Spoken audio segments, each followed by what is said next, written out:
It depends is the title of this episode because we're going to talk about peeing yourself. Yeah. And in what context it actually makes sense to do so and when you actually want to control your bladder. The context is everything. It is. So it depends. Are we calling for a sponsorship here?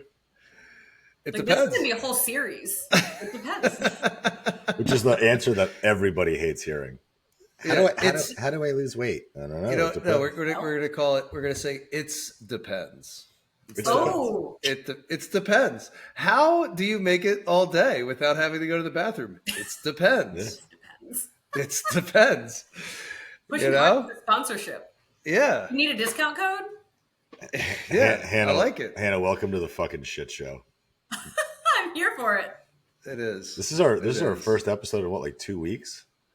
Yeah. Wow, it's actually felt oddly strange and disheartening to not have seen you weekly for the last 2 weeks. I know. I don't understand why I haven't gotten a FaceTime call, a pic sent. I did send a couple pics, but I recalled them because they were inappropriate. And I know that you're in a vulnerable spot right now, so I don't want to tease you while you're down. I don't understand. I would expect you to recall an non-inappropriate. No, everything was waist down, and I finally had the courage to send you a shirtless picture, and then I recalled that one too because the lighting wasn't right. Yes. So you feel like a true friend would have just let those sit. Yeah. Well, we're finding out. We're finding out how Aram really feels. It's like a combination. It's like, oh, not a true friend, can't show it, but also needs good lighting because he wants to impress me. I do. So it's I'm flattered and insulted at the same time. Yeah. Sounds like you're going through some things, Aram. It depends. It depends.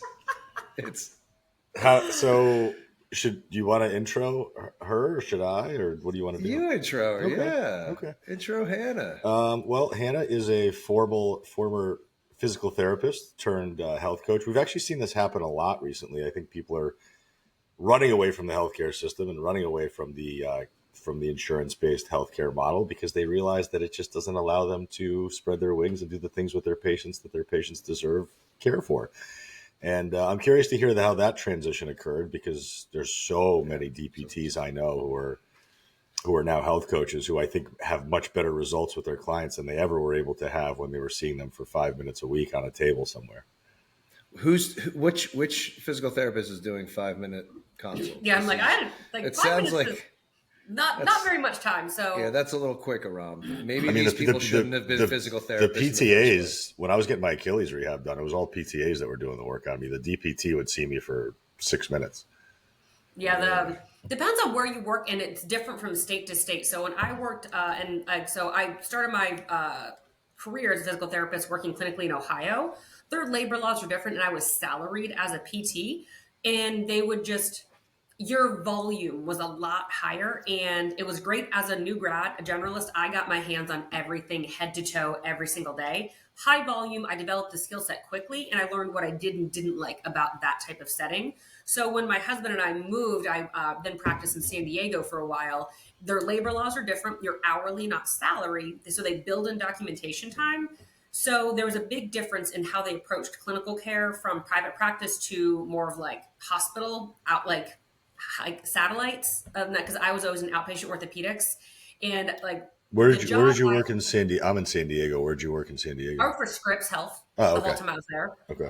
Great company. I couldn't say enough positive things about their, at least from the time I was there, their, I guess, focus on employee satisfaction. Because they're like, if you're happy, you're going to offer great care to your patients. And they also gave me like full like autonomy with my patients. Like, we hired you, like take care of them. Like I didn't have to like follow certain like rules. It was like, yes, I mean, we all have typical like protocols, like post Achilles, rotator cuff. Like there's certain precautions that like there's like landmarks you hit like during your stages of healing that we all follow. But outside of that, it was like you do palpate as much as you want, wherever you want. It was great. Palpate like, all over. One-on-one patient care. Always. There was never any overlap. Wow. We had one PTA at the clinic. So she would do some treatments as far as like if we had done the evaluation, but it was one-on-one 30-minute sessions for you and your patient, or you got, I can't remember if it was 45 minutes or an hour for an eval. So Wow. like when my online business started, I was at that job. I stepped away full time, from patient care when I was moving away anyway. So I was going to be leaving anyway. So that's when I went all in on my business. But on paper, I left the best PT job you can possibly have with one-on-one patient care, no overlap. It was quick, 30 minutes in and out. So if you walked in 8 minutes late, by the time I go get you up front and walk you back, we're going to have a 17-minute treatment. And that is not my fault because my next one's already up front. It was a very quick wheel, but people just kind of knew what to expect. I'm like, you want your full 30 minutes, you get here on time. We have no minutes to buffer. Yeah. What was the reason to step away from that environment? So my online business was a big accident. I never woke up one day and was like, I'm going to be a health and fitness coach. That Kind of depends. It depends. And there was a lot of depends actually, but I did actually work with a lot of pelvic health specialists, but I graduated, doctor of physical therapy, have the degree, you walk across the stage, they put a hood on you, shake your hand, congratulations, doctor. At my heaviest, I was not looking the part at all. I struggled with my weight my whole life. And I just felt like a giant fraud sitting there in my plumpy ass, telling all my patients, who were candidates for knee replacements who need to lose the weight before the surgeon will operate. I don't look the part. Even though I was physically active, just my weight was an issue my whole life. So I worked with an online coach. I lost over 60 pounds. So wow. I ended up looking very different. You can't lose that much weight and people don't notice. No. That's when Instagrams got huge and I didn't do it publicly. I was like, I don't need haters. I don't need cheerleaders. This is for me. Screw everyone. And I did it for me, but I just started looking different in photos. I'd post pictures of me and my husband, date night. You just look different. So people that knew me from, high school, from undergrad, you always kind of trust the quiet, smart girl. People I hadn't talked to in years slid into my messages. They're like, you look different. I'm struggling. Can you help? I'm like, yeah, sure. So I just started helping people I knew before and after patient care because I was so enamored with the process because it was something that I struggled with my whole life. And then their friends started asking and I was like, yeah, sure. And then I'm like, well, I guess I kind of do this now. So I flipped my Instagram to public and then people that didn't know me started asking. And I was like, well, I guess I do this too. So then as that caseload built up, I went to 4 days a week, full-time patient care. And I did all of my clients on Mondays. And then when my husband and I were moving from San Diego to Nashville, where we live now, I was like, well, I'll just do the business and full time until we get there. We lived in a travel trailer and we toured national parks for 6 months. And I was like, yeah, I'll get back into clinical work when I get to Tennessee. We landed and about 3 weeks later, the pandemic hit. So I was like, well, I'm not going back into the hospital now. And I just went all in and I haven't looked back. Most people got into the travel trailer life after the pandemic. We did it before it was cool. You are a trendsetter. Oh yeah, we had a whole blog. It was great. We literally just got lost in the woods. It was so much fun. I mean, we started in San Diego and we went all the way up into Washington and we just snaked national parks and we just knew we had to land in Memphis by Thanksgiving to have Thanksgiving with my family. Nice. That's awesome. Tell us about a time where you hated him. Hated the travel trailer life? Him specifically. Oh, thinking about being in a relationship in this confined space, was there ever a time where you and him were like, get out of here? A time, please. How many? Please. And ironically, our wedding anniversary is a week from today. It'll be 8 years, but I think we lived in 17 square feet. Our travel trailer was the size of a cereal box. What kind of trailer was it? It was a Vista something. It definitely wasn't a fifth wheel, but we just bought this tiny little one that in cash from this elderly couple named Rick and Eve we found on Facebook and traded in my Kia 4 Ford F-150. And we're like, well, I guess we'll figure this out. Made every mistake you can possibly make. But probably a month and a half in, I look at Josh and I'm just like, are you feeling we're just out of sync? I feel like there's, and he's like, oh my God, yes. And I was like, so we're in the truck of the cab driving to the hike. We do the same hike. We drive home together. We live in 17 square feet. So just acknowledging that it was a lot of togetherness, was I think a good thing to be we're both feeling it's a lot. So anytime we were like in a city, I'm like, I'm going to go to Target. I'm taking the truck. You're not coming. Like, Yeah. You're not invited. And Go he's like, I don't want to go. Go get lost in after Yosemite and fuck off. Then after every hike, we came back. We both got in the trailer. Josh would grab a beer because we like typically get some like craft beer from like local places. He grabbed a beer and sat outside to decompress. I would start doing like getting dinner going, things like that. He was not welcome inside. He didn't want me outside. Like we had the respect of just, and he also, his nonverbal was if he needed a break from me, I'm the chatterbox, he would turn the hazards on the truck. And that would, he would be like, if that was an eject button, this is me hitting it. I'm like, heard, like just need a break. So I have so many questions because I think this is a great way to illustrate that you can still have goals and still have standards while traveling, and the value of communication. I kept all the weight off. Yep, the value of communication when you're in a relationship, especially in a confined space, and stress is a little bit higher. So let's start at the top with how you were able to manage nutrition while on the road, because I think a lot of the issues that our clients have is parties, holidays, restaurants, travel, and then it's off the rails. And when they come back, they have a very tough time reacclimating and getting back to the basics. And then, 1 day or 3 days turns into 3 weeks. And before you know it, now they're completely off the rails. So how are you able to manage that while you were traveling, especially after all the weight you had lost initially? I mean, such a great question. And I think a lot of it was just knowing, like being self-aware. I lost a lot of weight and my eyes are bigger than my stomach. If I had one superpower, screw flying, screw being invisible, I would eat and drink with reckless abandon, with no repercussions. Teleportation. You guys are on crack. Oh, no, please. All the food, all the drinks, sign me up without question. I would want both. I would want it. If I had 3 wishes, I would want both of those. Yeah. If I had to pick one. No, right now, every time, dude, Aram, every one of our episodes would be together live. That's true. I mean, there's so much benefit. But with my teleportation, I want anything that I'm holding on to go with me. Okay. So as much as you can hold on to, I'd have my luggage. I'd have you. So as long as you're physically touching something, that thing would teleport. What if I was touching you and then someone was touching me? Like, how far does the chain go? As far I'd say only if I'm touching it. It could get a little much. Okay. I have to have some limitations. It'd be great, obviously, that what you're saying, Hannah, of we have 10 people. We're all going to Miami, which I've never even hung out there, so don't know if I'd ever want to hang out there. It's just 10 of us meet up. I just fly to one person, so I'm like, all right, see you in a second. Boom, literally a second. Hold hands with a Rob. Boom. We pick up Ben in Australia. Boom. Perfect. We pick up Jeb, South Carolina. Boom. And then we just jump around. That'd be cool, but I feel like there's got to be some kind of limitation to it. Yeah, I think we're breaking the time-space continuum, and physics doesn't allow for any of that. But I'll make sure to get back to it. Depends. Yeah. It depends. It depends, dude. Aram, we could do dinner tonight. We could, but we could do dinner, and I'd still have to be careful, unfortunately. Which what Hannah's saying, she's saying I want to be able to eat and drink with no consequence. What about the people that eat and drink with no consequence? And they actually have consequences. I'm very upset that you would rather be able to eat anything you want than visit me for lunch any day of the week. Yeah, but the reality is it's just as easy for me to buy a plane ticket to Philly. But how much money would you save in DoorDash? I eat 3 to 4 meals a day every day.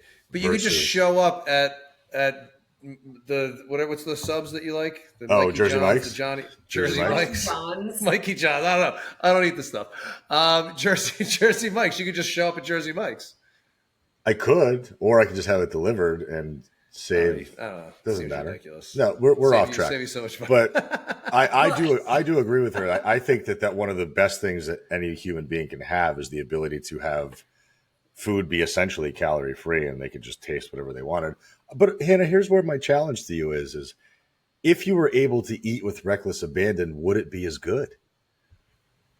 Yes. I feel like the first couple months it would be pure bliss. Yeah. And after that, I would probably eat exactly how I do now. Same. Because I enjoy what I eat. I'm not a picky eater.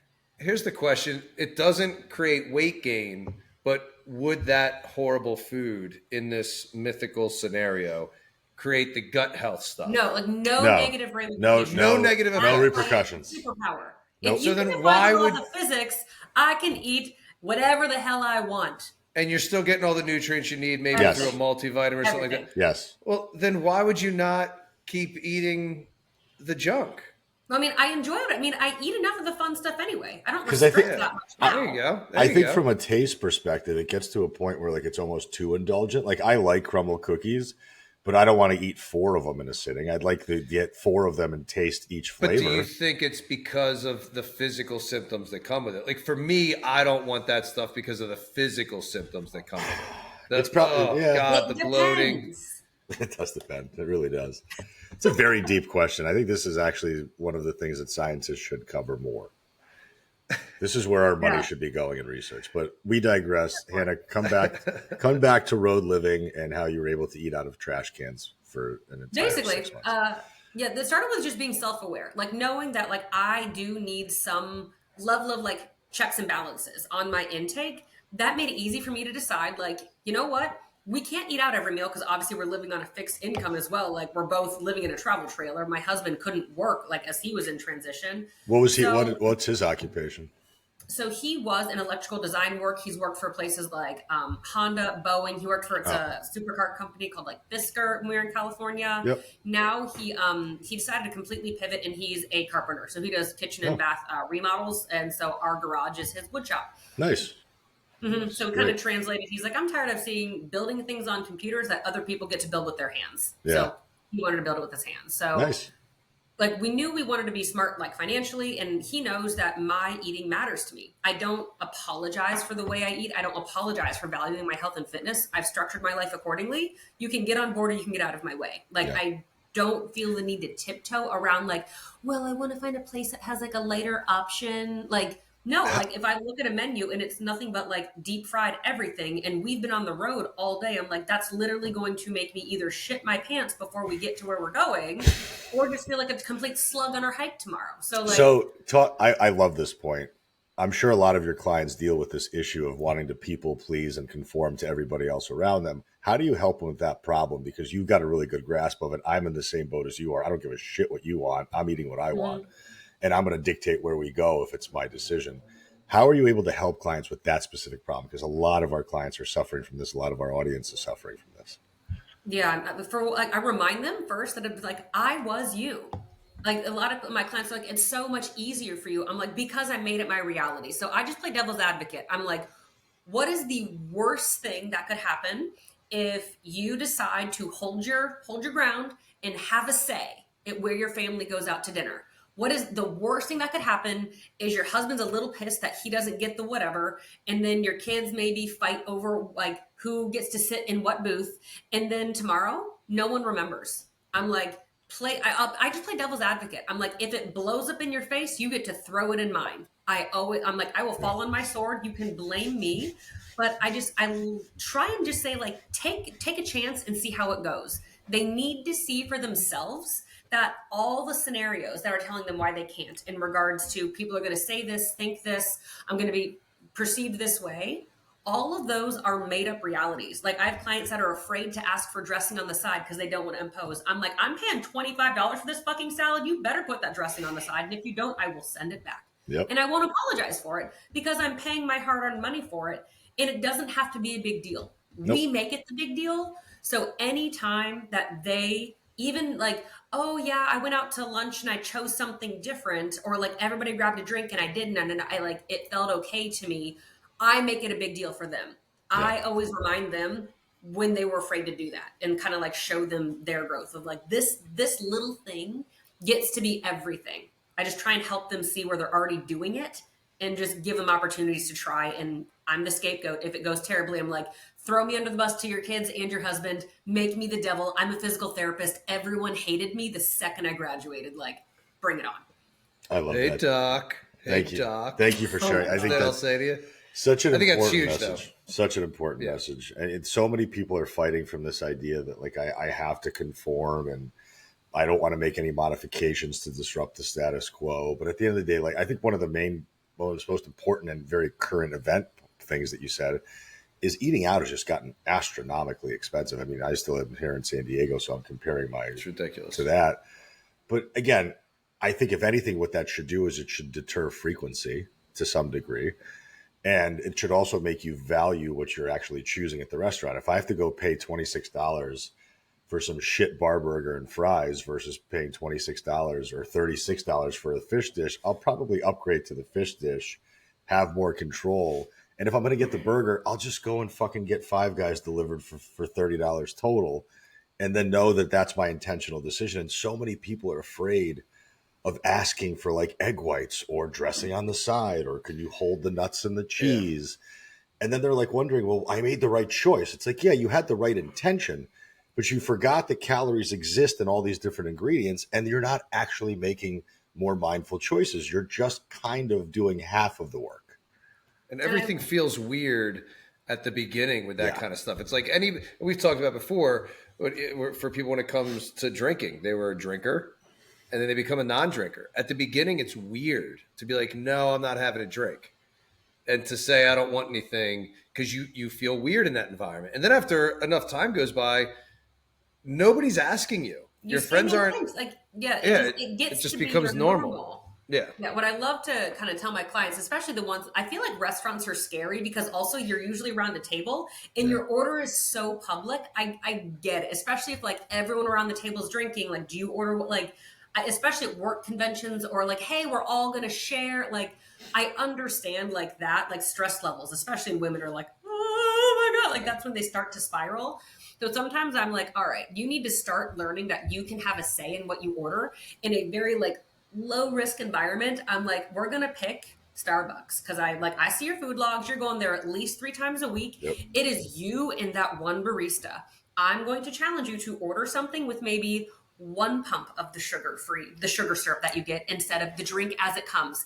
And I think you're going to freak out and you're going to think the barista is going to hate you. And you need to see for yourself that they hate their lives already so much that you didn't even make the top 10 list of the day. Yeah, at least they can use the app and order that stuff that way. Yeah, like you teach them that like they can customize something and nothing bad happened. Customize something and nothing bad happened. Yeah. Like just kind of like give them the opportunities to start making those little baby choices. And I also kind of say like, especially I feel like work settings or big social settings at restaurants, when people are ordering drinks, there's a lot of obligation to go along with everyone, even if you didn't really want to. And I always say, what would you have thought if everyone going around the table is ordering a drink and I was sitting there, not even as your coach, just I was someone there and I said, just a water for me, thanks. Well, I'm like, would the kettle have let all the pressure off in that moment? And you would have also been comfortable saying no because I also said no. I'm like, why can't you be that first person? Because maybe there's 3 other people around the table that also don't want to drink. And they're also hoping someone else says no. Isn't that funny though? Like it's a mental game. Even just the verbiage of that. And we do this all the time. Just a water for me, thanks. It's almost like it's invalidating or minimizing the fact that water is not as good as a cocktail or it's not as good as a soft drink or something else. I actually have the exact opposite problem because when I go to work conventions, because I go to a lot of health conferences, I'm usually one of the only people at the table that does drink. So I end up being like the guy who has like 4 or 5 margaritas during a dinner because to me, when I go and travel for these things, it is my release. It is my event. It is what I look forward to. It's an espresso martini, Hannah. Or it's one of those two. It's usually an espresso martini or a margarita. Excellent selections either way. You're not going to get any judgment from me over here. Of course not. Excellent selections. But I end up finding myself actually being the outlier that does more drinking than most people at these things because, especially in the fitness world, so many people aren't drinking or they've decided to go sober. So it's funny that it goes the opposite way. But you always hear people say that just a water for me, thanks, as opposed like water, please. I'll have just a triple scotch. Exactly. On the rocks with no ice. 6 fingers of scotch, warm, please. Just a pitcher of margaritas with a straw, please. just one pitcher, though. I'm trying to keep it right. Yeah, just one mega margarita with the full-size Corona. Oh, yeah. The floater. I've had one event, though. It was like a women's business networking event, and I knew it was going to be at a nice restaurant, and I hadn't been out in a while, and I'm like, oh, like, I want, like, a nice glass of wine. Like, I planned it ahead, like, if I want to do that and I want to continue to track my macros, like I know how to do it. Like I'm not going to complain about it. Get it done. So I planned, and as they're going around the table, no one ordered like anything. It was water, maybe a Diet Coke here or there, and they get to me and I was like, I'm gonna have a glass of Dasani. Like I unapologetically. Like you get to make your choice for you outside of what everyone else is doing. Yeah, it's not your fault they're all nerds. Because I sometimes think about this when people are struggling with ordering healthy going out. And I don't think I've ever actually had this conversation with anybody, or it's just me projecting, or it's just me observing and seeing tables of people and the way that they're eating. I'm specifically thinking of one fairly recent example. There was these women, it looked like maybe they were work friends. It was like a lunchtime, they're out to eat. The one woman who was in shape looking is eating a traditionally unhealthy meal. And the other ones who were struggling with their weight were eating like salads. Constantly. I see it all the time. Me too. All the time. Me too. So there's the part that's like, I don't want people to see me eating, this gross food because I'm insecure with my body. And then this person who eats really well all the time, they're eating, hey, this is my one time out. I'm going to have the fried chicken sandwich, whatever. Exactly. But then on the flip side, there's always that thought that I've had where when somebody is struggling with their weight, they feel weird sometimes, that's in my head, I think, ordering something really healthy because they don't want people thinking they're on a diet. Like, oh, are you on a diet? Oh, are you watching what you eat? I don't know if these thoughts have ever crossed your mind. Rob seems like he's noticed the first example. Constantly. But I feel like sometimes people they don't want to order the salad and the healthy meal because it's like, I don't want people to ask, am I on a diet? Yeah, and I respect that. I mean, especially when women start changing their behaviors. If someone has ordered the, fried chicken sandwich with fries every time they've gone out with their friends, their family, their colleagues, and then all of a sudden they order the grilled chicken salad dressing on the side, everyone's head's going to turn. Yeah. Sometimes they just don't want to ask. I can very much validate that because in the beginning of my journey, I didn't care if you asked. But I don't want to talk about trying to lose weight. It was fucking hard. I wanted to fucking lose weight, get out of my way. I think about it all day. So I don't necessarily want to talk about it, but I feel like no matter which end of the spectrum you're on, you're damned if you do, damned if you don't. Now for me, doing and I'm sure with you guys, if we order the stereotypical healthy by social media standards. You're one of them. It's, of course you ordered the salad. But then if you order something that's not that, it's, I can't believe it. Yeah. What am I supposed to eat? It's unbelievable. I can't eat without the commentary. But someone also who maybe visibly would maybe be one who would want to lose some body fat percentage from a health perspective. They're also damned if they do, damned if they don't. Yeah. But it's just flipped. If they order the unhealthy thing, it's of course they're ordering that. They're obviously struggling with their weight when we truly don't know their health markers.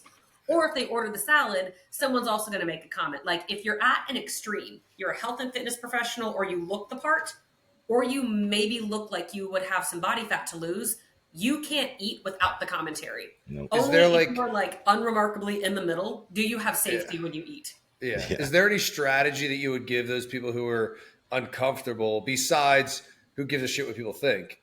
The people who are struggling ordering that way in front of friends or not having the drink in front of friends. Is there a specific strategy that you would have them, try in a conversation like that? I would probably, in that situation, if they're going out with friends, there's probably a pre-existing relationship. And even in all groups of friends, you have ones that maybe you're closer with and maybe some of that more of your superficial circle or whatnot. For example, I was traveling recently out with some friends and one, I know some health markers about her and it definitely changes her weight. And she can get very underweight very quickly. And we ran, we just both had to go to the restroom at the same time, left everyone else behind. And she was kind of hey, if the conversations come this direction, help me steer it. Got it. So she was I'm just not wanting to talk about it. So I would say pick your safety person in that group and have them on your side. So if you're I am just not wanting to talk about this, have that person to jump in.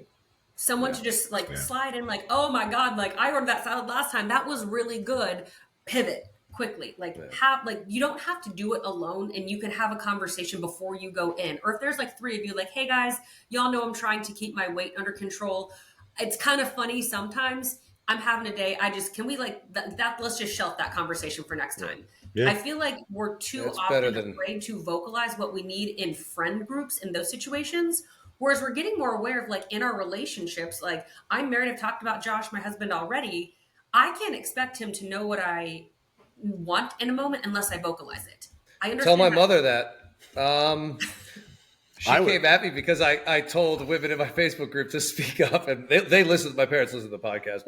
My dad stays caught up. My mom doesn't. Oh, my mom reads all my emails. But she'll get upset sometimes when I call her out this stuff. She's like, "You should know as the man," and I'm like, "Yeah, sure. Let's just say the man should know," and they didn't. The fuck does that mean? What then should the woman do? Yeah. Like you should know that I need help with the dishes, or you should know that I need help with this. You should know, and all this shit. Because she gets like upset when people are saying like women should speak up to their husbands and like they shouldn't have to. These men should. And I'm like, sure. Yeah, they let's just say they should. But they don't. In these situations where the women are upset at the husband, you have to speak up. Like what's the other alternative to that? Yeah. But anyway, so I agree with you. Speak up. That's a much better strategy than I've told people, just tell them like you've had the shits lately.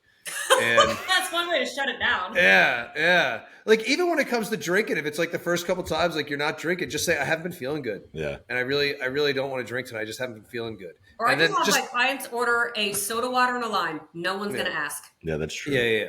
I like or actually. My go-to in the summer is to show up. If I'm just not feeling drinking, I only want like one drink. I show up with a venti Starbucks, whether it's like tea, decaf, no one cares. But if you have an identifiable beverage in your hand, no one's going to ask you if you need a drink or why aren't you drinking. True. You obviously have one.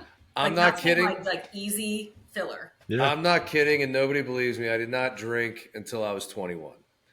All through high school, didn't drink. Freshman year of college, sophomore year of college, didn't drink. And if we went to parties, we would show up. I had one other friend. We didn't drink. We'd show up with a giant slushie. And it was like, everybody's like, can I get a sip of the slushie?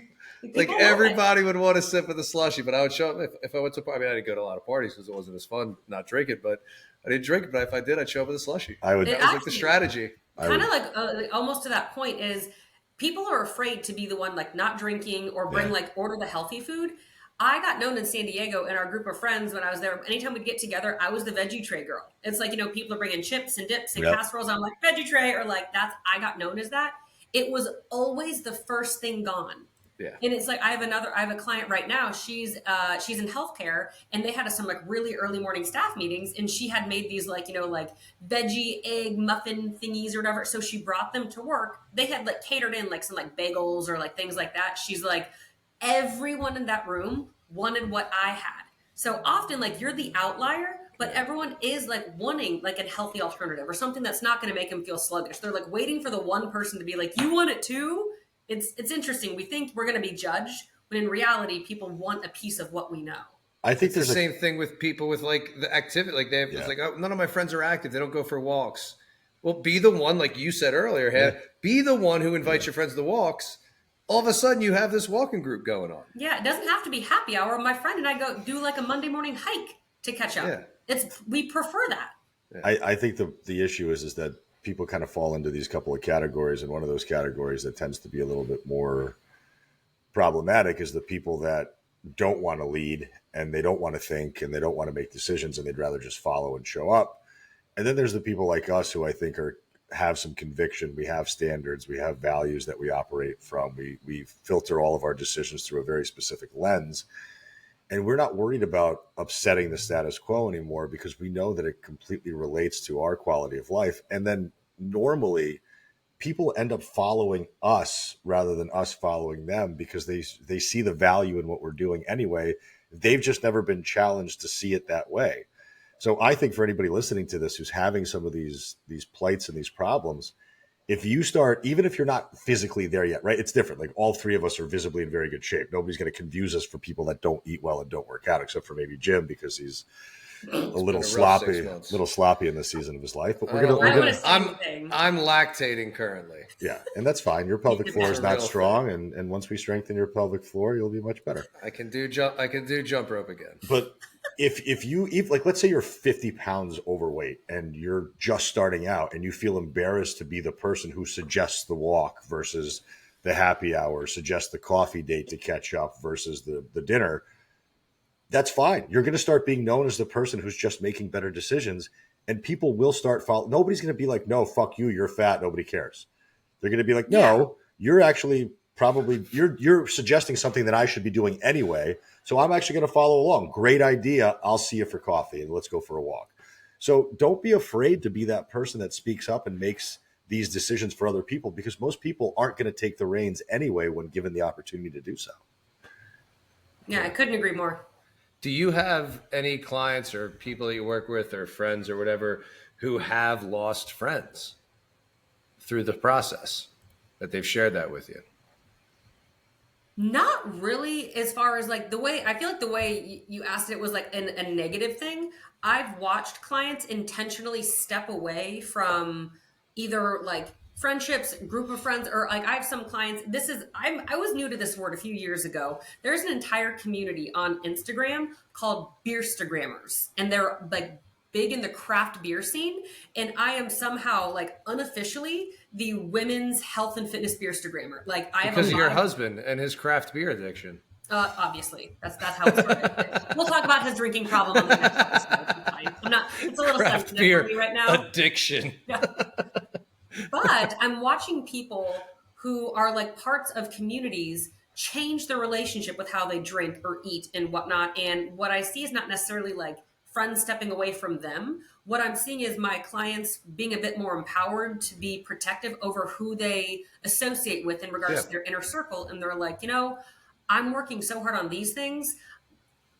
I'm ready to close a chapter in this season with these people, this person. So it's not really like friends stepping away from them. It's my clients sometimes realizing that the relationships they've been keeping were part of what was keeping them stuck. Yep. And instead of being supported by them, they're almost constantly like trying to get pulled back, and they're ready to cut ties and step forward. Like, all on their own terms. I'm not the one who's like, your friend sounds like a piece of shit. Like, that, but it seems no, that answers the question, because the lost friends could be, from either you going, I don't want to hang out with you anymore, or them being like, you're no fun. But the amount of times I've had a client say that they've gotten comments, it's always women, getting a comment from a female friend of like, you're no fun anymore. Come on, just blah, blah, blah. And I'm sitting there going like, I just personally cannot imagine a friend say that to me, especially a friend that I value. Yeah. It's like, you're just a dude that I go out drinking with when I'm with our other mutual friend. I can give a shit what you think. But it seems like there's these mom friend groups or something that you... Because if you've changed, you're now making them question the things that they know they probably need to change, but they don't have the capacity for. That's exactly what it is. So it's easier for them to try and drag you back down than you be literally a mirror for everything they're not doing. Yeah, that's all. That's 100% all it is. It's just wild to say that to somebody. I just can't imagine saying that to somebody. There's a reason bitches be crazy is a saying. Yeah, well, Mean Girls was a movie, not Mean Boys. I actually do believe that the infighting between, because I work with 99% women as well, I think there's way more lack of support in the female to female community than there is. Like when men try to lose weight, like everybody's on board, everybody's supporting them. They stop like trying to like tempt them with shit to do. And with women, there's almost this level of like cattiness where it's like, well, fuck you for trying to better yourself, and I'm going to put every roadblock in your way. Because she thinks she's better than us. Right. There's almost like passive aggressive, slow drip. Yep. And I really do. I feel like, especially like social media has, I think, kind of exacerbated it. It hasn't hit men's weight loss and weight management like it hit women's, where if we completely take 5 steps back from social media, losing weight can be an objective, very healthy thing. Social media has made it icky. Like saying Voldemort at Hogwarts. You can't say it without being like this slummy person.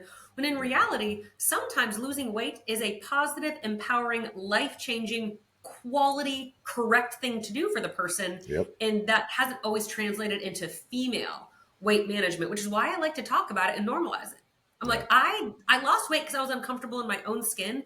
Doesn't mean I hated myself and now I love myself. It doesn't have to be good or bad or morally charged in any way. Yep. I was tired of being plumpy. Now I'm not plumpy. I'm happier. So I make sure to do the things that make me happier because I'm less happy when I'm plumpy because all my clothes are snug. Like, and plus just the food that you're eating that makes you that way drags you down. You don't have the motivation to go out and do things like go for a hike. And people don't know. I didn't know I had brain fog. I didn't know that I didn't have energy because we're so used to functioning on poor nutrition, lack of exercise, lack of hydration, poor sleep, no stress management.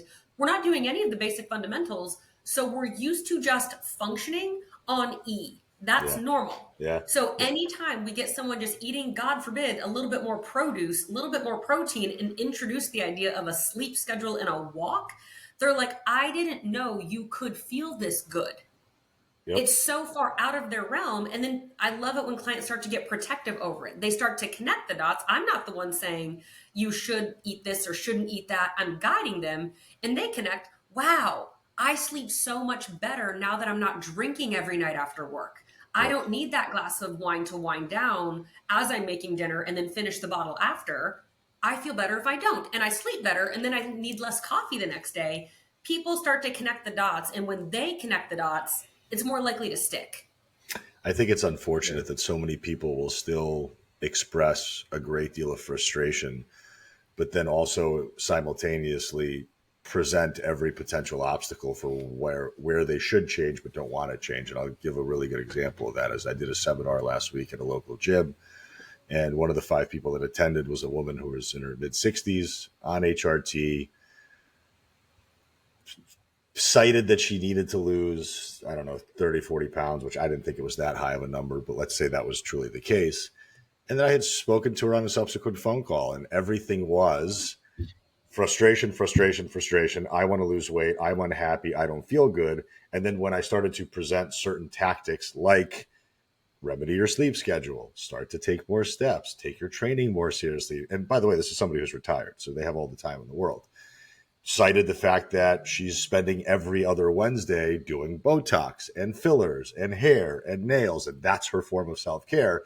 And then now she's also a night owl, so she doesn't go to bed sometimes until 2 or 3 in the morning. And that's just is what it is. And I can't be expected to wake up at 9 and 10 and eat breakfast. And I said, okay, listen, I hear everything you're saying, but you're also saying 3 different things simultaneously that don't actually concur with one another. So if you actually are unhappy with how you feel, how you look, how much you weigh, it's affecting your quality of life and your emotional health.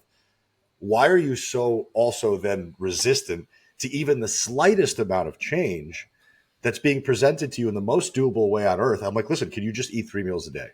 I think I could probably do that. Okay. Can you eat protein in every meal? Yes, I can. Okay, great. Can you get to the gym for at least 30 to 40 minutes 3 times a week? Yes, I can. Great. That's all. That's all. Like, none of us are asking people to overhaul their lifestyle or eat out of a plastic container 6 times a day or spend 6 hours a week at the gym, because nobody has that kind of time in general. So my question to you, Hannah, out of that little soapbox there, is when we try to simplify this stuff, I think there's almost a level of like, I don't believe it's going to work, so I'm resistant to it. So how do you get folks to buy in to the simplicity of it all and then show them the value of how the work actually is just going to produce a result? Yeah, I ask questions because, our favorite quote of the day is "it depends." Is I just ask questions on everything they've tried, especially with social media, for gluten's the devil, sugar's the devil, intermittent fasting is going to be the best thing in the world. They definitely have blood sugar issues. It's got to be my thyroid. It's my gut.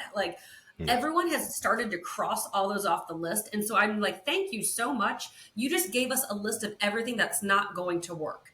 I'm like, things that I didn't hear on this are consistent water intake, consistent protein. I fill in. I'm like, so these we haven't tried. This we can take off the table. None of that works. Yep.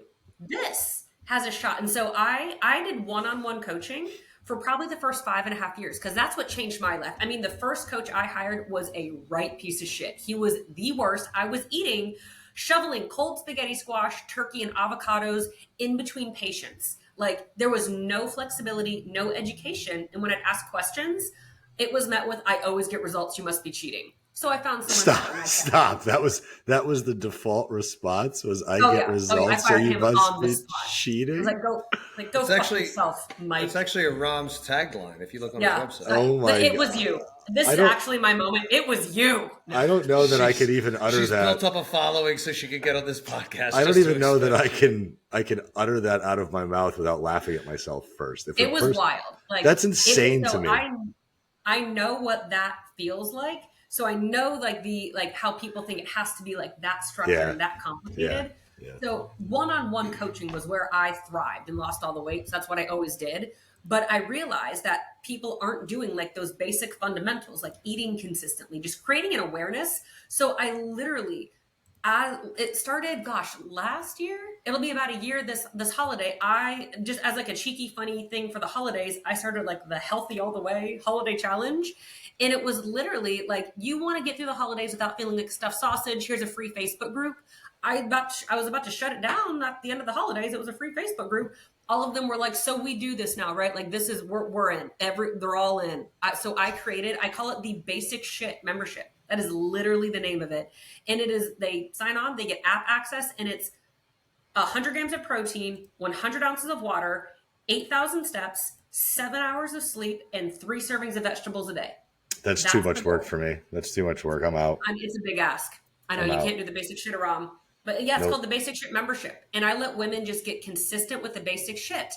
And I'm like, it's never worked because you've never done it long enough for it to work. And I just let them be like, I do feel better. I do have more energy. I'm relying on coffee less. They're like, or my favorite thing, I don't know if it's a women's thing or not, but too many women's diet, I feel like matches the like neutral beige tones of their living room decor. And I'm like, we need colors. I'm like, literally, you live in beige land. I'm like, what is this diet? Different shades of most people eat just different shades of tan. It's neutrals. I'm like, I see coffee, I see cottage cheese, I see wheat thins, I see a Fairlife protein shake and a fucking bagel. I'm like, can we get a blueberry? Come on. Yep. Yeah. Or even a carrot, even though it is super high in the glycemic index, which we all know. And it's bananas are too beigey and they're too much sugar, so probably shouldn't do that. That definitely you'd get fat. Yeah, we have to wear a CGM. Don't blend, and definitely don't blend bananas. It makes it worse. I saw that, by the way. I couldn't believe that the other day. I forgot. Was that Brecca again going ham on stuff like that? It was him, and I think it was, and I forget, somebody had posted about it. And it's like, don't you guys even, like, does anybody look up the research? And I commented on this post, like, do you really need to read research to know with common sense that blending it is not ruining the integrity of the banana? Like, you're blending it in your mouth, asshole. Yeah. It's fine. I feel like we live in a day and age where now, like, educate yourself is an insult. I'm like, okay, I'd love to. It's just like no common sense at all. And it's like, and if there's research showing blending is worse for you, I guarantee it's because when somebody makes a smoothie, they're putting a whole lot more stuff in it because it's just blended up. You're not going to sit and eat 2 bananas and a scoop of peanut butter and a thing of flaxseed and all this, a bunch of berries. And you're not going to eat those things as a meal, but you put it in a smoothie and you just took down 800 calories. So it's very different. But to say like it changes the biological makeup of it and it now is more sugar. And like to the point of that, I do feel like people are sometimes so afraid like of making the wrong nutritional choice. I think one of the like saddest comments I ever got on one of my intake forms, just because I'm like, let me in. Just let me into your life. Let me know you so I can better support you. Is one woman, she's like, I get overwhelmed and I don't know what to eat. So I just don't. I mean, her food intake was less than 1,000 calories a day because she was so afraid to make the wrong choice that her choices were so limited. I was like, I could give a shit if you ate a bag of Sour Patch Kids for lunch at this point. Like, we just need to get some calories in you, friend. Yeah. Like, just people have made it. I feel like it's like the people that walk through the grocery stores and yell at people for, God forbid, eating like a Pringle. Like, I feel like it's become so elitist and judgmental that people are afraid to make the wrong choice. So it's either like they don't eat anything or it's like, fuck it, it's all going to kill me anyway. And they swing so far against it. When in reality, we just need to, again, get back to the basic shit. Like if you look at the people who look the part and who've been in the industry long enough and who actually have, like sound foundational like education, we all say the same shit. Yep. Well, that's why I listen to We all talk about the boring shit. Yeah, that's why I don't eat kale. Because, like, I look at Paul Saldino. He looks great. He doesn't own shoes. And I just know kale is bullshit, and it's changed my life. I shit constantly now. I wear Depends because it's fantastic because of the Carnivore 2.0 diet. Mango Is it 2.0? Is it 3.0 well, now? I know he's now is eating vegetables. He's changed his stance. Shocking. No one's surprised that you didn't feel so great. Yeah. I would actually legitimately wonder what would happen if, for whatever reason, grocery stores tomorrow just took away, not that this is ever going to happen, but let's say they just took away all the middle aisles. Just gone. All you had was the outskirts. So a produce and deli stand. It's like produce, meat, seafood, deli, and bread. And that's all you had. Mm-hmm. And that's just all you had. Would you be able to? We'd have riots. Would you be able to survive? I feel like us could, but I don't have kids, so I'm not going to pretend like I know what it's like to get 3 little people out the door in the morning on the way to work. Like, but you have enough of your clients that know that you've had to deal with that do that, and they make it work. And we do lean on convenience food sometimes. Of course, I'm like, it's fine to honestly, if like literally dropping the kids off and then hitting Chick-fil-A on your way into the office is the way to get you one of those like grilled chicken eggy sandwich things. Like, amen. Like, do that instead of not eating until 3 and then eating like a freaking machine. Like, and not eating anything of substance, because it's all the problem is that when people starve themselves all day, it's not like they're like, I need thirds of tilapia, white rice, and asparagus. I will literally just vacuum, Hoover, cleaner, anything down that's in front of me. And most of the time, that's going to be something that comes out of a box or a bag that doesn't satisfy you, that has very little protein. While deciding what to make for dinner. Yep. And then you're too tired by the time you decide what to make for dinner. So then you finish it with a bowl of cereal, but then you need something salty. So then you actually have the popcorn, but you can't have the popcorn without your favorite bottle of wine. Yep. And then you obviously need to end it with some dark chocolate before you go to bed and feel like a complete ass. Because it's dark chocolate, so at least it's healthy. It's got polyphenols in it. Yeah, antioxidants. Polyphenols. It's so ridiculous what we will consider to be good. And funny enough, in that seminar last week, one of the most common questions that I was getting was the question about alcohol and what was good. And I was basically like, I had to be a prick because that's just who I am. And I was like, when you're picking out your heroin, do you decide which one is best based on the dealer that you're buying it from, or do you just grab whatever and go? And people are like, how are you? Quality. One person actually asked me, like, how are you comparing alcohol to heroin? I'm like, because it's essentially the same thing. It's just heroin. Heroin's a little tougher to find. Actually, the only difference is alcohol kills more people. That's the only difference. And that's exactly what I said. I said, actually, technically, alcohol kills more people than heroin does every single day because it's a hell of a lot easier to access. It's legal, yeah. And people were shocked. And I'm like, if you're going to decide to drink, great. I love to drink. I love to drink for a very specific reason, because I want to get fucked up and use the feeling that alcohol will give me to enjoy whatever event or thing I'm doing.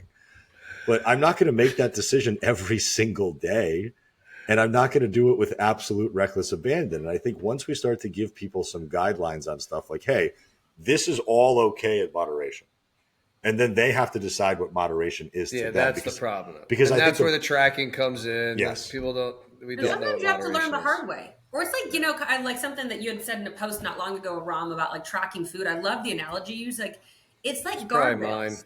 Sometimes it's even like, maybe going out to dinner or like being like actually tracking what you ate out to dinner. It's not that hard, but it can feel like a lot to some people. So I'm like, maybe you choose appetizer or dessert to share, not both. Yeah. Or if you are going to drink, you pick a protein veggie option. Like, give yourself a couple like rules to follow, and then you get to like plug and play. Dude, Aram, you need talking about having a custom order for a meal. Aram, you're going to get a Premier Protein vanilla shake. You're going to go out to a bar and you're going to order an espresso martini. And then have them make the espresso. But I want you to make it with this. Oh, that would actually be a good idea. Premier Protein as the cream. That would be great. Dude, I made root beer float vodkas with Premier Protein, slamming. Root beer float. You said vodka. So I drink the cup with ice, put vodka in. Okay. Premier Protein. Okay. Vanilla for most of the way up, and then a little bit of root beer at the top. Huh. it had like a few layers. It looked fantastic, and then it kind of all blended together. It was fantastic because I love like the pre-made protein shake with the diet soda as like a root beer float, like a melted root beer float. Interesting. And I just did vodka in it. Very dangerous. Wow. Do not do it. It's so good like a dessert. It's very easy to drink quick. That sounds good. I want to try the Element, like they have like a chili lime, like electrolyte with tequila. Oh, like, yeah. With those. That would make sense. I think that'd be good. The Element cans. Oh, I've seen those. The first one I had, they sent me a case, and I didn't like it at all. Like the first one, I was like grapefruit. I'm like, I can't even drink it. Are they carbonated? They're carbonated. That's what did it for me. Oh. And it was like too salty. Like I use one packet in like 32 ounces of water, and they say do it in like 12 to 16 ounces. I need at least 32 ounces of water for one of those packets. But I had a different flavor, and I thought the same thing. I'm like, all right, this could go good with tequila.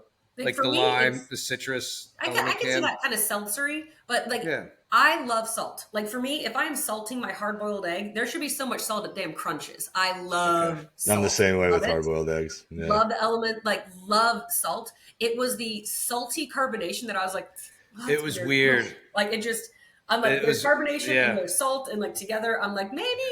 Right? But when did You're water... the first person who's agreed with me on this. Other people, I think they just get like fanboyish over certain brands. They're like, oh my God, I got these cans. They're so good. Oh, I thought it was terrible. One of my friends actually, like Gillis Pellegrin, he was on this podcast with you guys. They sent me, we're friends. They sent me a box of Element ones. Like I'd never tried the chocolate ones. And I think they accidentally signed me up for a subscription. So I started getting sent like the cans and stuff. They're like, we're not even getting this shit. I'm like, you're paying for it. You should probably turn it off. And they're like, is it good? I'm like, I don't like the cans. I don't like that now. Like the hydration replacement stuff is becoming a thing, and like when did water become less hydrating all of a sudden? And everybody's since Gatorade came out, a lemon in it if you need it structured or whatever. But just like sprinkling more, like there's plenty of salt in your food every single day. You don't need to start like drowning everything in salt. I mean, that's the thing too. Even the Element guys, if you listen to them when they talk about it, they're like, you need to be adding salt. And like this Element packets are great for somebody on a low carb diet or like a paleo diet, or anybody doing keto needs to be doing this. So they're very open about that. Like if your diet's a certain way, then drink Element because you're not getting enough sodium in your It makes sense. But in most cases, your average American diet consumer doesn't need to hydrate. Have like frozen meals. And I was chatting with a friend this weekend. She goes, "Where's the glucose in this? You need that glucose transport chain to actually put them in your cell." She's just like, mind you, she's an MD PhD. She goes, "Where's the glucose to get it into the cell?" I'm like, I don't fucking know. You're like, in my Gatorade. That's what she's like. Her husband will have his like electrolyte and beer. He's like, got the glucose. Oh God, she's a rep for Liquid IV. We all know it. That's what it is. Yeah, and I think the other thing that happens too with a lot of these different food products is the second they hit like a mainstream store like a Costco or a Sam's Club, they just get so much uneducated consumers, just so much traction. And now you got people that perceive that they're making these better decisions because they have access to this stuff in bulk. And then they just start ranting and raving about it on social media to all their friends. Oh my God, my water tastes so much better. I'm like, you've just taken in 7,000 milligrams of sodium and you don't sweat or exercise whatsoever. And then you wonder why you feel like a bloated tick every day. And you eat a bag of Tostito chips for lunch. Right. Yeah. And then you have a frozen dinner. And you're also like now spending $50 a week on electrolytes, but you can't afford a gym membership nor a health coach. But you're making healthier choices, and you're just like, okay. I did cancel my Element subscription. I was getting backlogged with them, and I'm like, this is ridiculous. Because I used to always just do a quarter teaspoon of salt and half a lemon in my water. I remember when online it was like the adrenal cocktail was super popular, and everyone had like the morning with like a little bit of orange juice and vitamin C. They were putting salt in like their orange juice. Everyone had their morning adrenal cocktails. Oh, the adrenals. Social media is a funny place. I love the idea that cortisol is just the reason why you're fat. That's oh my God. I mean, the can of worms that opens up is always funny. And then when people start referencing adrenal fatigue and everything else, I'm like, yeah, because you're living on caffeine and the overconsumption of really, really shitty food at night. you don't have a meal structure, and you don't have a sleep schedule. So basically you're living like you're in college and wonder why you feel like you're in college. Because that's essentially what it is. Like when you live like that, you end up being like a college kid in the morning after a 3-day bender. That's how you feel every single day. And what happens the second you start to install any semblance of a routine? Oh my God, all of a sudden I start to feel better and I don't have to rely on caffeine all day long, like you said earlier. And I typically set a rule for people saying, I don't care if you drink coffee. I just want you to drink a little bit of water before you start with coffee, just to start to build the habit of getting water in first, because I know that that's an issue for you later on in the day. But you have no problem drinking liquids when they taste the way you want them to taste at any time of day. It's just that water is too boring. And I get that. But when you start to train yourself to do anything, whether it's I have no appetite, so I don't eat, or I'm never thirsty, so I don't drink, because my parents are very much culprits when it comes to this stuff. It's because you're just out of practice. And I used to always use the log in the fire analogy for the metabolism until I knew better. And now I want to redact that statement because it's not true. It's not the more logs you put in the fire, the hotter it burns when it comes to metabolism. But it absolutely is the case when it comes to hydration and appetite, because the more often you stoke that fire with another log, the more active it will be. And then you actually effectively retrain yourself to then have a schedule and a pattern of consumption, which makes you have a stimulated appetite, which makes you also have a stimulated hydration palate. So with those things, I agree. Any insight on that? Because I know a lot of women always complain about the idea, well, I don't have much of an appetite, so I don't know how you expect me to eat 140 grams of protein a day. Yeah. For those women, I'm like, well, your body told you it was hungry for many years and you ignored it. So it's just not going to tell you anymore. Yeah. Much like if you told your husband every morning to make the bed and he didn't, you would probably just stop telling him to make the bed and just fucking do it anyway. We just stop hearing your voice at a certain point. It just goes away.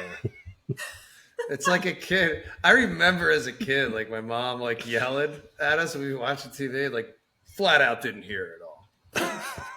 As a child. And nothing changes. You just eventually block out white noise. That's all. Kind of like back to your question, Aram, like kind of what I joke with those women. I'm like, if you want to be able to go out to happy hour with your friends, enjoy some margaritas, eat the tortilla chips, and slam over 2,000 calories in charcuterie, you should learn how to eat a breakfast. I'm like, yes. Got like 1,800 calories is way too much in a day, but you can easily slam well over that in one sitting. Absolutely. If it's charcuterie, tortilla chips, dip, and like tiramisu. I'm like, you have to learn that if you want your body to handle those nights, you have to prep for it. You have to let your body handle it all the time. But kind of like how you were talking about how we have no mind to any of these habits. We live like we're a college kid and then we're shocked. I feel like social media has made it easier to blame. It's easier to blame the cortisol. It must be my cortisol. It must be my hormones. It must be my gut health. Aha, it's gluten. Because that takes the blame off of ownership out of the fact that we are treating our bodies like trash. It's so much harder to just take ownership of the fact that we have paid no mind to anything. And aha, it's my thyroid. I'm like, well, it actually might be because you've basically underfed yourself and overtrained yourself for the past decade. No shit, your thyroid sucks, but you don't need a medication. You need a fucking sandwich. Yeah. Now in the coaching space, they're telling everybody to niche down again. It's like this, the same cycles in online business strategies. It's just like nutrition. Yeah. First, it's keto, and then it's low fat. Now it's high fat, then low fat. That goes. 8 years ago, it was you got to have a niche, and then it was DMs, and it's like, no, you don't need to niche down. And now I've been seeing so many ads like you need to niche down in your business. And then when you have a bunch of coaches niching down, then you're going to have a bunch of people hearing this message. Are you a 42-year-old mother with a job tired, and you're dealing with this? I have the solution. And you're like, yes, that is unwanted me. Belly fat? Yeah. Do you have unwanted? Oh my God. How does he know me so well? Do you have dark circles under your eyes? And yes. You crave sugar? Yeah. Oh my God. It's like you're speaking to me. Do you have a solution? I used to feel like that too. Oh my God. What did you do? Changed my ladies. Listen up. Get your codes ready, ladies. Like, oh God. Oh my God. That makes me want to kill myself. Mm-hmm. It's crazy. It is, and it makes everybody think they have a functional problem. And like, so yeah, I did the schooling, I have mentors, I have the research. Like, yes, just because I can order labs and gut health tests and whatever, doesn't mean you should. I have clients that are like, I hear you can order the fancy stuff. I'm like, if you're not drinking 100 ounces of water and eating normally, no fucking shot are we ordering it, because it's not going to change anything. All your values are going to suck. So you're going to go through the same things. Yeah, you're going to go through the healing phase. You're going to take the supplements. You're going to have the diet that gets rid of it. Oh, look, all their candida's gone. Everything's great. Gut health's back to normal. Cool. I can go back to eating like an asshole. Yeah. And then it all comes right back. If you can't That's the eat thing that people don't realize. Vegetables and protein and drink water, no fucking hell can you be on a gut protocol, especially if you shouldn't be doing like gluten and dairy. If you people want to be on a protocol because it sounds cool. Protocols fucking suck. I'm like, if your digestion is fine, don't poke the bear. It's like opening Pandora's box. Leave it the fuck alone. Yep. Yeah. So, and to responding with like Aram, when you were saying like the people who say they don't have the appetite, how am I supposed to eat 140 grams of protein? It's like, you're not. And that's what kind of Hannah was saying. You're not expected to right now because you're eating 30. Yeah. So let's get 50. Yeah. If you're eating, let's get 70 grams now. of protein a day. Yes. If we can get you to 80 consistently, we're winning. Yeah, I learned this from a client. I was like, hey, this is just the goal. Like, we're eventually going to get you to this number. So just keep working your way up. Yep. But she was so far from hitting that goal. It was so discouraging. Yep. So I ended up changing all her macros around. I dropped her protein to like 80 because she was getting like 70. It's like just 10 more. Yep. And then all of a sudden she was hitting that no problem. Then it was 90 because she was like, I'll never hit 170. And then it was eventually over time, she's hitting it and she's like, I can't, but I just lowered the expectation. You got to move the less pressure. Just enough. Yeah, there was less pressure. Stretch, but like, especially women in weight loss, sometimes sister just needs a win. You just need a win in the win column. And like, and sometimes having an achievable goal is part of that because they don't feel like they're enough in so many areas of their life. So simply not getting enough protein is just one more reason why it's too damn hard. Yeah. If we can make it doable, give them a win, that I can do this, I am doing this, they're more likely to just keep doing it. That's the issue, is consistency. You don't need to reinvent the wheel. You just need to keep doing the shit long enough for the shit to work. Yeah. Yeah, it's funny because I just remember being like, I would always celebrate, like, you did a great job this week with the protein. You did better than last week, but she felt like a failure. And it's like, all I had to do was change the number. Yeah. And all of a sudden, it was easy for her. And she was right up eventually to that goal. I did a reframe with a client today who was on like crazy vacations. And she came back basically the same. She did not backslide. Her clothes still fit. And, I understand, like, you hire a health and fitness coach. You're paying to work with a health and fitness coach. You want to see that forward progress. I totally get that. But in like that scenario for her, I'm like, too many women come back from a vacation. All of their clothes are tight. They have heartburn. They're bloated. They're not pooping. Like, you came back the same. Sometimes not backsliding in reality is forward progress because you're learning strategies and lifestyle habits that you can just double down on without feeling like you have to be so perfect. So I feel like sometimes normalizing, simply not going YOLO mode and just going completely off the deep end and breaking even gets to be a huge win. When before they had any mind, every time they came back from vacation, none of their clothes fit and they felt like complete garbage for like 2 weeks. Yeah. Absolutely. Yeah. We have a consistency problem. We don't have an information problem. We don't have. We do have an information problem. We have too much of it. We have too much, but I think at some point there needs to be some responsibility had by the consumer to be able to at least notice what the bullshit looks like. Because that's like, even with me, like if I'm in an unrelated field, let's say finance, which used to be my field, but I'm so far removed from it, I don't know much about trading or stocks or bonds or anything. And I get one of these emails about increasing my net worth and investing in these different vehicles. I'm not just going to blindly open that email and sign up for the thing that they have to offer immediately. I'm probably going to ask. But you did send money to that prince in Iran, right? Because he was down on his luck and he needed to remedy buy more Depends. His kingdom. Yeah. But like at some point, it's like you probably have somebody in your stratosphere that knows a little bit of something about the basics of nutrition. Consult with them first before you keep looking at this garbage and being like, oh, this is something I should try. And the other thing that I think is detrimental in this arena is the concept of try. Because try immediately assumes it's going to be temporary and short term versus I am going to make a fucking substantial change versus I'm going to keep dipping my toes into all these different pools and gauging the temperature of it. And then as soon as it gets mildly uncomfortable, I'm going to pull my toes out. And that's exactly why you're in the spot that you're in. And you're spinning your wheels and you're frustrated. The cycle will continue until you decide to make a meaningful, substantial, relatively hard change. And if you want guidance from Aram, go to aramsfeet.com. No, that's his other website. I'm sorry. Not that. That's not his coaching site. My OnlyFans is different. 4 weeks to the beach.com. Okay. What's the OnlyFans? I agree wholeheartedly though. Like I remember I wrote an email about this and I said, when I was struggling with my weight, I had a lot of weight to lose. I mean, when I was little, I sat in the doctor's office and they had this graph of my weight going up. Like I was that kid forever, always. And so I acted like a girl struggling with her weight. Restricted calories, you binge, you try the cardio. I acted like a girl struggling with her weight and I stayed one. I was a girl struggling with her weight. It wasn't until I made the choice that I am someone who takes her health and fitness seriously, then I became one.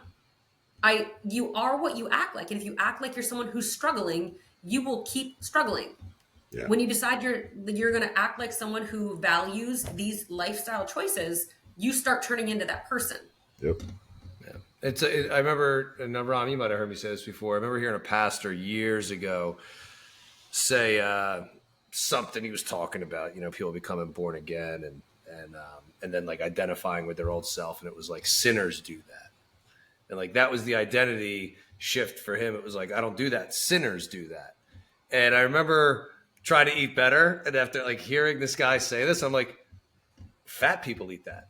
And I just didn't order certain meals. It was like this little mindset shift. I don't think it's the best way maybe to say it now, or at least out loud. You'll be called fat phobic and canceled. But just to be able to say, that's not a bad strategy, actually. Fat people eat that, or fit people do this. Fit people eat this. Fit people go for walks. Fit people do this. Take the stairs. Healthy people do this. So it's like, even if you're not at that place where you are identifying as the fit person, you can at least start identifying with what fit people do. Absolutely. Exactly. And this is how they eat. This is how they sleep. This is, the routines they make. Yep. And just keep saying that, over and over again. Yeah, recently, accepting it's going to take time. Probably within the last 2 months here in Nashville, it like separate occasions. I just got in conversations just with like a woman I was standing next to. 2 separate occasions, 2 separate women. Both just the conversation came back around to health and fitness because I think maybe they asked what I did. Both of them shared that they had lost over 100 pounds. Wow. And I was so proud. Yeah, like separate, completely So they separate. beat you. You only lost 60. I know. It was a competition and I clearly lost. That hurt a little. But I had to ask, I was like, I just always out of curiosity, I'm like, what was the biggest thing that was like the big change? And both of them, unprompted, were like walking. Man. They're like, I wasn't moving. So I move now. Walking is that is part of my lifestyle. That is part of who I am. We'll tag Gabrielle Lyons in that clip. Who is she with? Huberman? No. Ed Milet, right? She was with Ed Milet. I don't know. Ed Milet. Yeah, she funny. Said Ed Milet. It was either him. I think he said it. When did walking become exercise? And then and now obviously there's not context of this. They're talking about training and working out and lifting weights and the value of muscle and all that. I'm sure that's what the conversation was. But that one clip, that snippet of him saying that, since when does this count as exercise? Obviously, I think both of them would say, yeah, you're a 300-pound individual. Walking counts as exercise. Go for it. But it's like walking doesn't count as exercise for the fit person who's maybe lifted, whatever. But then every fucking coach in the world had to make a video on it. Oh, I think I saw 2 people I have zero. Who's making a video on this after seeing 1,000 other coaches just made a video on how walking's so important? People went so fucking nuts over that clip, and then I immediately posted a story. I'm like, guys, you're going to see this at some point in the next week. Understand that this lacks a ton of context, and walking for somebody who averages 10,000 steps is no longer exercise. 20,000 steps for them might start to increase their energy expenditure and their TDE. Well, it's exercise, but it's not. It's like not training. It's not training. It's movement. Yeah, it's not. I'm going to go work out. It depends. It's movement, but it's not exercise because exercise is assumed with a purpose of an outcome. You can just go walk for the fucking element of just walking. You're not going to just go. Most people don't leisurely walk into the gym and say, I'm going to do 5 by 20 squat today because I felt like it. Most people are doing that because there's a very specific intention behind that prescription of exercise versus I can go throw my AirPods on and go listen to an audiobook and go take 15,000 steps today because it's fucking nice out. That's it. So it's like everything else in this fucking industry that's just completely void of any type of context and no explanation about anything and guarding pricing and guarding information and sign up for this and sign up for that before I give you any real information, which is bullshit. But that's why we're the good ones and that's why we're going to keep prevailing over it. So we're trying. Jim, want to ask? And we have a final question that we ask every guest so that we can compare you and judge you to every former guest. Bring it. We know you've never listened to an entire episode like all other 136 or 40 plus guests now at this point. Are you ready for the question? Always. Bye-bye.